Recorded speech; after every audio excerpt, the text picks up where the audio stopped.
کی number 1. Number 2 وراثت کے بارے میں صاحب مجھے یہ پتہ کرنا ہے کہ جیسے اب ایک عورت کے پاس 20 تولے سونا ہے, ٹھیک ہے, سپوز 20 لاکھ روپے ہیں, ٹھیک ہے, تو وہ کہتی ہے کہ میں جب تک میں زندہ ہوں تو میں کسی کو نہیں دیتی, ظاہر ہے میرا کھانا پانی یہ سب کچھ خرچہ وغیرہ اس پہ چلتے ہیں, لیکن اگر میں مر جاؤں تو یہ فلاں فلاں فلاں کو ملے.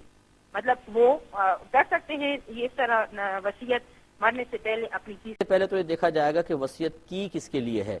اگر تو اپنے وارثوں کے حق میں ہی وصیت کر دی ہے, مثال کے طور پہ ان کے 3 بیٹے ہیں 3 بیٹیاں, تو کہا ایک بیٹے کو اتنا دے دینا, دوسرے کو اتنا, بیٹی کو اتنا دے دینا, تو یاد رکھیں کہ مرنے والے کی اس کو مورث کہتے ہیں جس کی وراثت تقسیم ہو, مورث.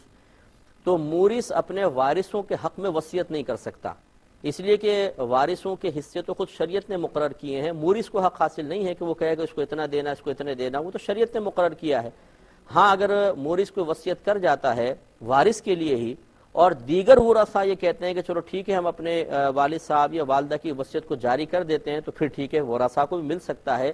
ورنہ نبی کریم صلی اللہ علیہ وسلم نے واضح طور پر ارشاد فرمایا کہ وارث کے لیے کوئی وصیت نہیں ہوتی ہے. اگر دیگر ورثاء کے ہم نہیں مانتے تو پھر وہ وصیت کالعدم ہو جائے گی اور حصے بالکل شرعی تقاضے کے مطابق تقسیم ہوں گے.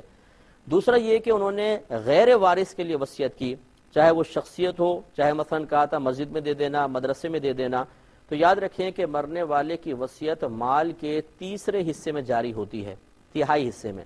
لہٰذا کل مال کے پہلے 3 حصے کریں, پھر تیسرے حصے سے ان کی وصیت پوری کریں. کہ اگر انہوں نے ایسی وصیت کی ہے کہ یہ پورا تیسرا حصہ اس وصیت میں صرف ہو رہا ہے تو پورا کا پورا صرف کر دیں گے. اور مثال کے طور پہ تیسرا حصہ بن رہا ہے 5 لاکھ, اور انہوں نے وصیت یہ کی تھی کہ میرے مرنے کے بعد 1 لاکھ مسجد میں دے دینا, اب 1 لاکھ دیا, باقی بچ گئے 4 لاکھ, یہ پھر وارثوں کا حصہ بن جائے گا.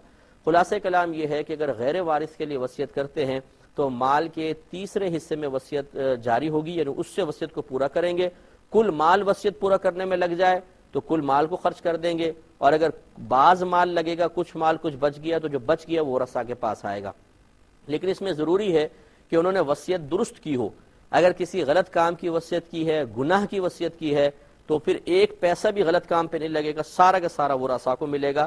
اس لیے ہمارا مشورہ یہ ہوگا ہر شخص کے لیے جو سننے والے بھائی بہن ہیں کہ اگر آپ کے مرحومین کو وصیت کر کے جائیں تو پہلے اس وصیت کو کسی اچھے مستند مفتی سے چیک کروا لیں کہ کیا یہ وصیت نافذ العمل بھی ہے یا نہیں ہے. اگر وہ یس کریں تو پھر اس پہ عمل کریں, ورنہ وہ کل